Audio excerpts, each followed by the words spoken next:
late December 2024, my holiday plans include pretty much nothing but family time. Although I do love my occasional Japan travel adventures, sometimes it is just good to stay home and relax. And on the recent nights before and on Christmas, I was lucky to have some clear skies, so I set up my telescope rig in the backyard and pointed it east and south. I consider this my largest and most premium rig, the Zerboni SV503 80ED refractor telescope, as the centerpiece of this optical tube assembly. If you have watched the Astrophotography Japan channel before, you are probably familiar with this setup. After scanning Stellarium for some interesting targets, I settled on two nebulae that are closely aligned in the night sky. Here they are, the Monkey Head Nebula and Lowers Nebula. Amazingly, they are found within 5 arc degrees and cross the meridian within minutes of each other. Independently, they both fit nicely into the field of view of my 80ED telescope when paired with the ASI 533 MC Pro, a very popular color camera from ZWO. So, after setting up my rig in the afternoon and doing a polar alignment as soon as it became dark, I was ready to go. Well, after I figured out that I needed to reboot my ASI Air a couple of times following the latest firmware upgrades.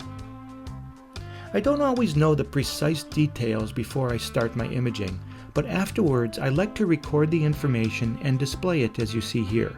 For these targets, I exclusively used the Optolong L-Extreme filter and collected most of the data before midnight. The main reason is because I wanted to avoid the waning crescent moon that was rising around midnight during these days in the Christmas season. We will focus firstly on the Monkey Head Nebula. Over 2 consecutive nights, I collected 5-minute subframes, about 30 exposures each night. My telescope is shown here at the start when the target rose just above the rooftop of the neighbor's house, and then the last frame moments before the meridian flip. On both nights, the weather forecast was pretty much cloudless, but the seeing conditions were the absolute worst.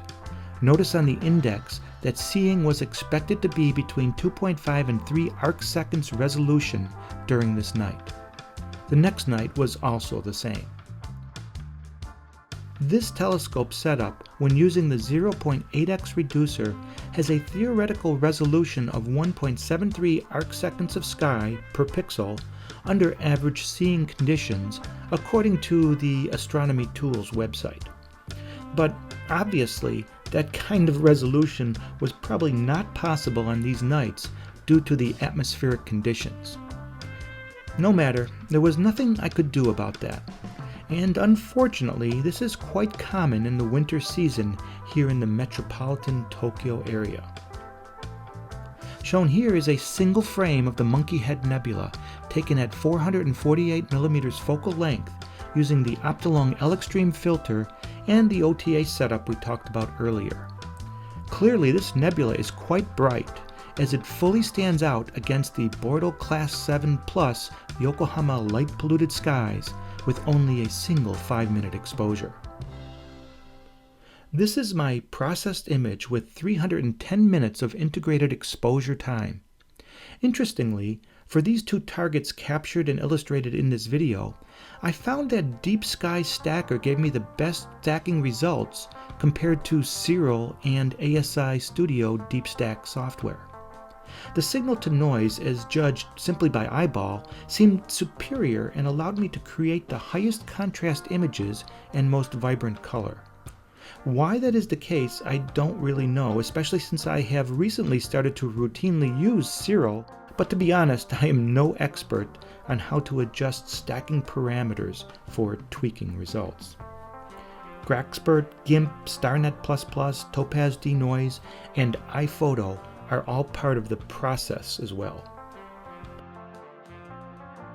The Monkey Head Nebula is a hydrogen emission nebula in the constellation of Orion.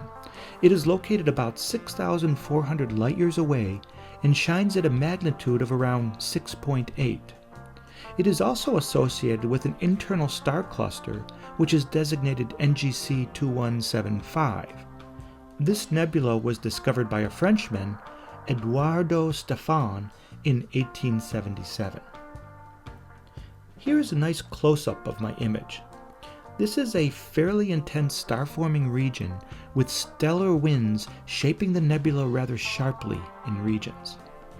This is especially apparent in the inserted Hubble telescope image, which I think corresponds to the box area in my astrophotograph. Here you can see an amazing difference in resolution and magnification. Rather stunning.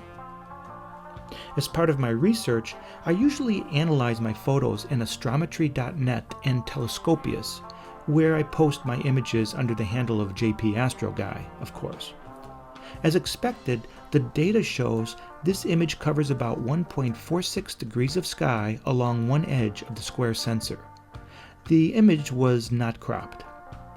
Interestingly, I found that Telescopius, my social media platform of choice, probably has an error in its programming, mixing up the new general catalog numbers of the nebula and the star cluster. This is the first time I noticed an error like this in Telescopius. Indeed, on this particular night, there was a bit of monkey business going on in my backyard. Now, let's explore my results on the other target, Lower's Nebula. This one was also captured high in the sky, up between 50 and 80 degrees altitude. I got nearly 20 more frames on this target than the prior one because I also captured some data after the meridian flip. Right away you can tell from this single 5-minute exposure that Lower's Nebula is quite a bit dimmer than the Monkey Head Nebula. I used all the same equipment and all the same settings, but the nebulosity was barely visible against the Yokohama light-polluted skies. I had nearly 70 perfect subframes of data, which gave me almost 6 hours of integrated exposure time that I processed in exactly the same way I did for the previous nebula target. Lower's is also a hydrogen emission nebula, on the edge between the constellations of Orion and Gemini. It is estimated to be about 3,200 light-years distant and a magnitude of around 10. If you recall, the Monkey Head had a magnitude of nearly 6.8, so indeed Lower's Nebula is much less bright. Online, I found that very little seems to be known about Lower's Nebula. It was actually discovered by an amateur astronomer living in San Diego named Harold Lower in 1939. Here is a close-up of my photo of this nebula. Similar to the Monkey Head, there is a central core area where stellar winds have blown away dust and gas, revealing a somewhat oxygen-rich bluish glow with turbulent edges like pillars extending toward the center from the lower half. The brightest star in this image is indicated in yellow. It is a variable double star of magnitude 6.5, which is one of our closest stellar neighbors at only 51 light-years distant. I had to crop this image down a little to 1.38 degrees of sky, and these are the annotation data from astrometry.net and Telescopius.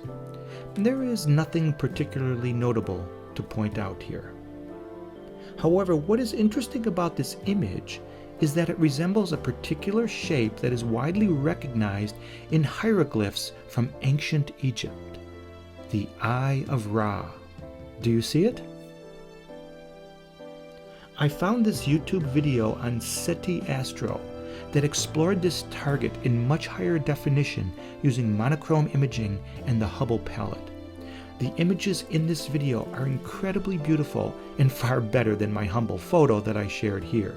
I recommend you take a look. It is a short video and very interesting. And finally, this is one last look at the two deep sky targets that captured my attention during Christmas Eve and Christmas Day this year. They are just two of perhaps hundreds that occupy the winter skies visible here in Japan and within reach of my amateur telescopes. The science, nature, art, and technology that make up this hobby of astrophotography is a magical combination that continues to amaze me every time I begin to analyze my imaging data. Thanks for coming along with me on my journeys exploring the night skies in Japan. I truly appreciate your support of my channel, and let me wish you all a very happy new year and clear skies in 2025. Please come back again and watch more of my future adventures. I am JPAstroGuy. I live in Yokohama. My name is Paul Cheesegel, and you have been watching Astrophotography Japan.